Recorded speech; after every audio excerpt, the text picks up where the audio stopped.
Willkommen auf meinem YouTube-Kanal und sonnige Grüße aus Costa Rica. Ich bin 49 und ich habe vor 4 Monaten mit Krafttraining angefangen. Und das hätte ich tatsächlich nie gedacht, dass ich das mal tun würde.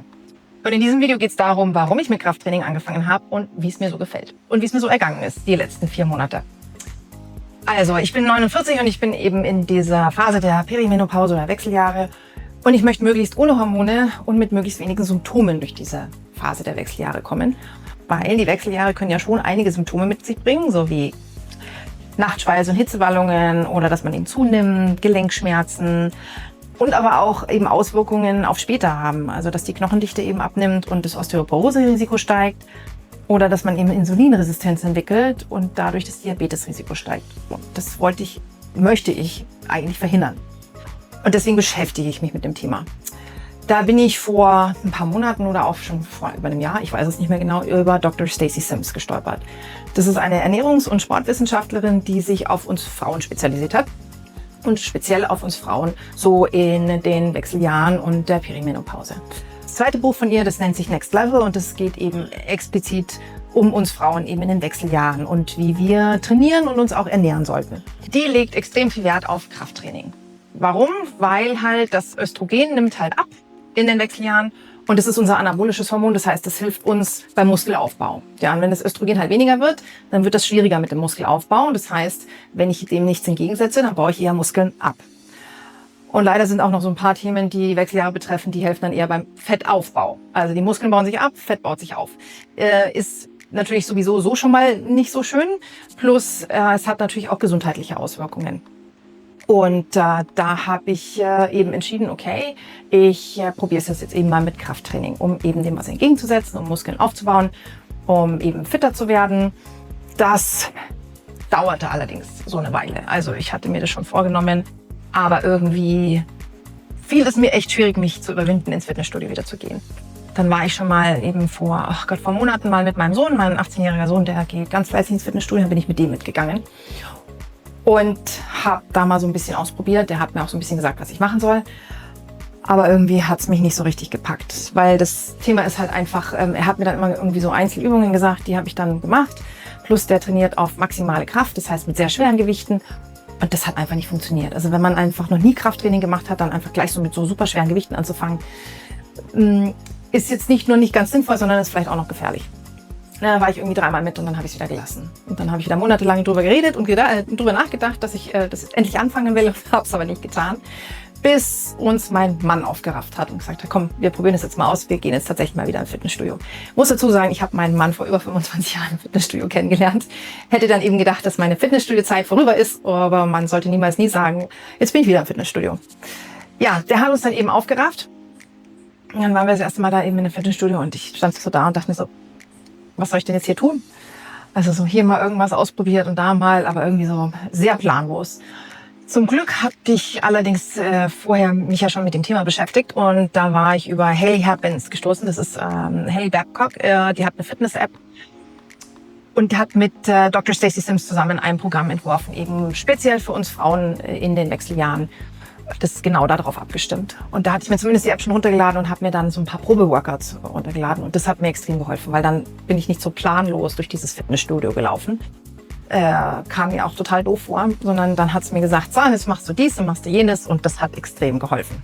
Und deswegen glaube ich, dass so ein Plan wirklich sehr, sehr wichtig ist. Also mir hat der sehr geholfen, weil ich dann erstens eben wusste, was ich zu tun habe. Der ist sinnvoll aufgebaut, also das heißt, so wie die Übungen zusammengestellt sind, das macht eben Sinn. Plus man sollte halt einfach auch eine gewisse Kontinuität drin haben, damit der Körper sich eben auch anpassen kann. Also das heißt, gewisse Übungen erstmal über eine Weile beibehalten und dann aber auch wieder wechseln. Dann auch das Gewicht auf Dauer erhöhen, nennt sich Progressive Overload, weil das Thema ist, der Muskelaufbau, der findet ja nicht statt, wenn ich im Fitnessstudio die Gewichte stemme, sondern der findet dann statt, wenn ich nicht im Fitnessstudio bin, sondern in der Regenerationsphase. Und der Körper passt sich nur an und ändert was und baut neue Muskeln auf, wenn er einen Reiz von außen kriegt. Also das heißt, wenn ich immer ins Fitnessstudio gehe, immer die gleiche Übungen mache mit dem gleichen Gewicht, dann macht er am Anfang, passt er was an und irgendwann dann eben nicht mehr, weil dann hat er sich dran gewöhnt und dann passiert nichts mehr. Also das heißt, man muss schon dranbleiben, die Übungen auch mal ändern, das Gewicht erhöhen, damit der Körper eben weiterhin diese Reize erhält und Muskeln aufbaut. Und da hat mir das Programm geholfen, weil ich erstens eben wusste, was ich zu tun habe. Dann hatte ich ich habe wirklich das Anfängerprogramm genommen, was, glaube ich, auch sinnvoll war, weil es mich erstmal an dieses ganze Thema Krafttraining hingeführt hat. Also mit leichteren Gewichten und dafür mehr Wiederholungen, damit der Körper sich auch an diese Bewegungen gewöhnen kann, also die Muskeln, die Sehnen und so weiter. Und ich kann halt da auch genau eingeben, wie viel Gewicht ich bei welcher Übung benutzt habe, damit ich das nächste Mal wieder weiß, weil sonst muss ich ja wieder ausprobieren. Und ich weiß eben auch, okay, jetzt habe ich schon irgendwie 3, 4 Wochen das gleiche Gewicht benutzt, jetzt könnte ich eigentlich mal so ein bisschen erhöhen und schauen, ob das vielleicht auch geht. Ja, und das Thema ist natürlich, es geht nicht darum, jetzt irgendwie mal für 4 Wochen ins Fitnessstudio zu gehen und da sich zu verausgaben, sondern eigentlich braucht man so einen Mindset-Shift. Also es geht eigentlich darum, dass man das anfängt und dran bleibt, weil wir müssen eben dauerhaft schauen, dass wir eben Muskeln aufbauen und dem entgegenarbeiten. Und das hat mich, glaube ich, am Anfang auch so ein bisschen gebremst, dass ich mir gesagt habe, oh, wenn ich das jetzt anfange, dann muss ich das ja weitermachen. Aber da, glaube ich, muss man einfach so diese Perspektive ändern, dass man sagt, okay, das muss so wie Zähneputzen zum Leben dazugehören. Dann muss man es aber natürlich auch ins Leben so richtig einfügen können, damit es auch machbar ist auf Dauer. Also dieses Programm, was ich mir da eben von Helly Happens, das Power Happens, was ich mir da rausgesucht hatte, sieht 5-mal die Woche Fitnessstudio vor. Also 3-mal Krafttraining, einmal High Intensity Interval Training und einmal Sprint Interval Training. Und am Anfang waren wir natürlich total motiviert und da hat es auch ganz gut noch geklappt mit den 5-mal. Ich habe aber dann auf Dauer festgestellt, das ist einfach zu viel. Also es war zu viel von 2 Perspektiven. Erstmal vom Zeitaufwand.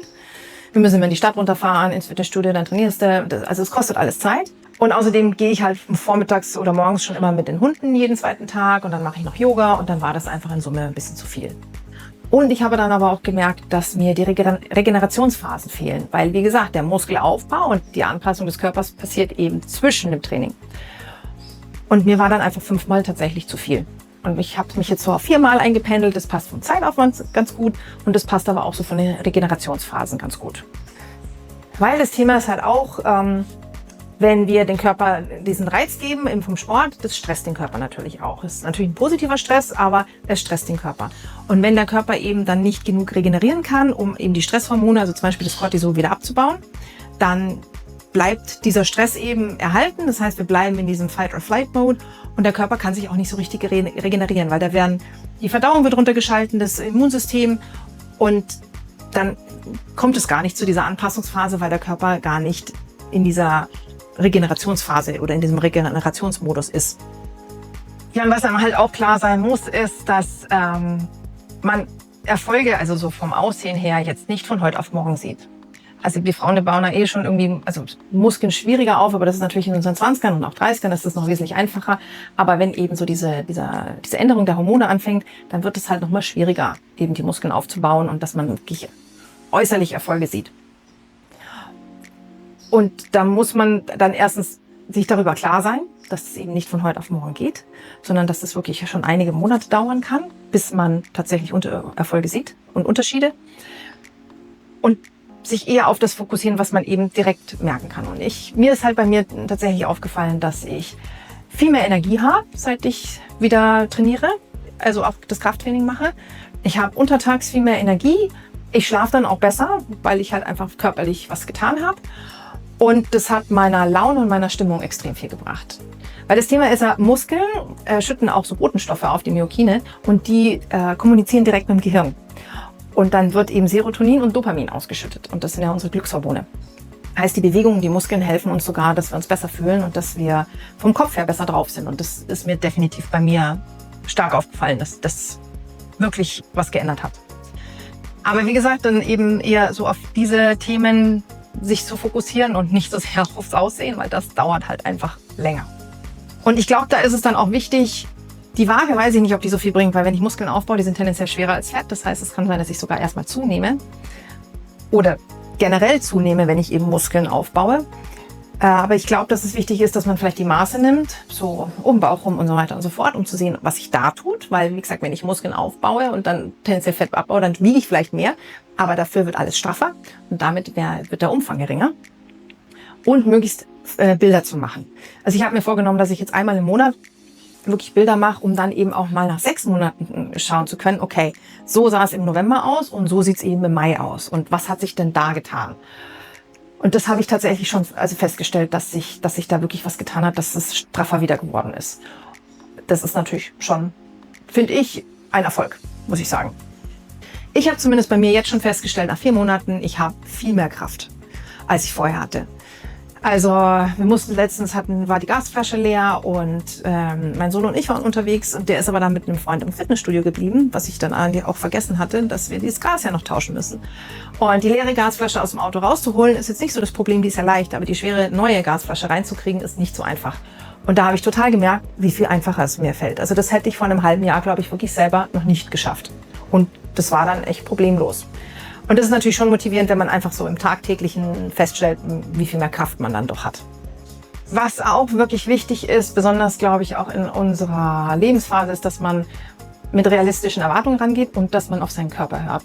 Also ich habe dann am Anfang mit diesem Programm, das ist eben Progressive Overload, man soll das Gewicht erhöhen, dachte ich, naja, ich wusste nicht so recht, wann soll ich denn das Gewicht erhöhen? Nach einmal, nach zweimal und habe dann versucht, jedes Mal, wenn ich sozusagen diese Übung gemacht habe, habe ich versucht, das Gewicht zu erhöhen. Und habe ziemlich schnell gemerkt, dass meine Schulter ein Problem bekommt. Also ich habe vor ein paar Jahren eben schon mal sowas gemacht, habe über ein paar Monate extremst krass trainiert, also ich weiß nicht, 5, 6 Mal die Woche und wirklich heftige Workouts und hatte dann das Thema, dass sich meine Schulter entzündet hat, so dass ich nicht mal mehr die Tasche vom Beifahrersitz hochheben konnte, solche Schmerzen hatte. Was den Effekt hatte, dass ich dann nämlich gar nicht mehr trainiert hatte, weil ich nichts mehr machen konnte. Und das wollte ich diesmal auf jeden Fall vermeiden, weil, wie gesagt, die Kontinuität viel wichtiger ist als dieses einmal ganz krass irgendwie trainieren. Also habe ich dann das mit dem Gewicht zu erhöhen extremst runtergefahren und mache jetzt bestimmte Übungen, die eben die Muskeln, die Schultern betreffen, eher mit geringeren Gewichten, auch wenn ich das Gefühl habe, ich hätte eigentlich mehr Kraft. Aber damit die Schulter eben nicht wieder in diese Entzündungsphase kommt, nehme ich lieber weniger Gewicht. Ja, und dann gibt es auch so Tage, wo man nicht so Lust hat, ins Fitnessstudio zu gehen oder auch generell zu trainieren. Da muss man natürlich wirklich überlegen, habe ich nur einfach keine Lust oder ist es vielleicht auch wirklich besser, ich lege einen Pausetag ein.